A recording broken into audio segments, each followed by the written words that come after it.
Middle east पिछले काफी समय से दुनिया भर में हॉट टॉपिक बना हुआ है। यहाँ ईरान समर्थित चरमपंथी गुट इजराइल पर कहर बरपा रहे हैं। वहीं सीधे तौर पर ईरान भी इसमें कूद गया है। दरअसल हमास के राजनीतिक प्रमुख इस्माइल हानिये की हत्या का दाग कथित तौर पर इजराइल पर लगा है। इसके बाद से मिडिल ईस्ट के हालात अब और ज्यादा गंभीर हो गए हैं। हमास चीफ हानिये के मारे जाने के बाद इजराइल और ईरान के बीच टेंशन काफी बढ़ गई है। ईरान ने इजराइल को इस कथित गुनाह की सजा देने की चेतावनी दी है। इस बीच ईरान की नौसेना ने फारस की खाड़ी में अमेरिकी और सहयोगी नौसेना के जहाजों की निगरानी की। इस्लामिक रिवॉल्यूशन गार्ड कॉर्प्स ने अपने दावे की पुष्टि करते हुए इससे जुड़ा एक फुटेज भी जारी किया है, जिसे अमेरिकी युद्धपोत की सुरक्षा में बड़ी चूक माना जा रहा है। ईरानी सेना की ओर से जारी वीडियो में अमेरिकी नौसेना का एक San Antonio class amphibious transport dock, अमेरिकी नौसेना का एक हमलावर जहाज और Spanish helicopter carrier Juan Carlos 1 देखा जा सकता है। कैरियर के डेक पर युद्धक विमान और अन्य सैन्य उपकरणों को देखा जा सकता है। दावा है कि इसे 4 ड्रोन स्क्वाड्रन के जरिए रिकॉर्ड किया गया है।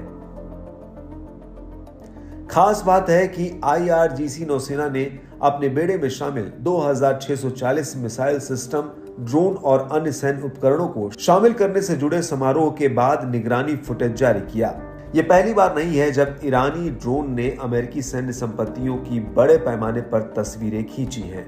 इससे पहले अप्रैल 2021 में भी IRGC ने फारस की खाड़ी में ड्रोन के जरिए लिए गए एक अमेरिकी विमान वाहक का क्लोजअप फुटेज जारी किया था, जिसके बाद से अमेरिका समेत मिडिल ईस्ट में हलचल तेज हो गई थी।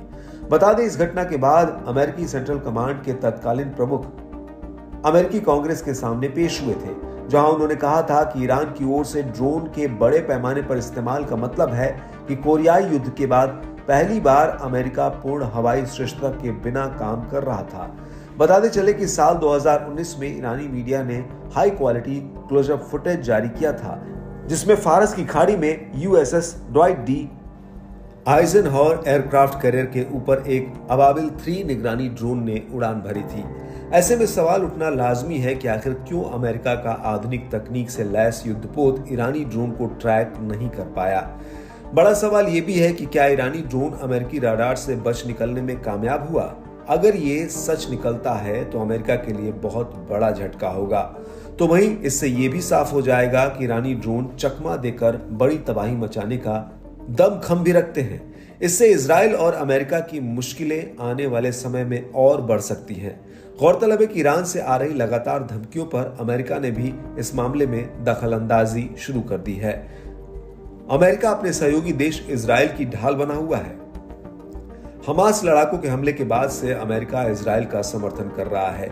मौजूदा तनाव को कम करने के लिए भी अमेरिका आगे आया है, मगर ईरान ने ठान लिया है कि चाहे कुछ भी हो जाए, इजराइल को मुंह तोड़ जवाब दिया जाएगा। ईरान जब तक इस्माइल हानिये की हत्या का बदला नहीं लेता है, तब तक ईरान शांत नहीं बैठेगा। इस पर अमेरिका ने मिडिल ईस्ट में अपने अतिरिक्त लड़ाकू जेट और नौसेना के युद्धपोत तैनात करने का फैसला लिया है।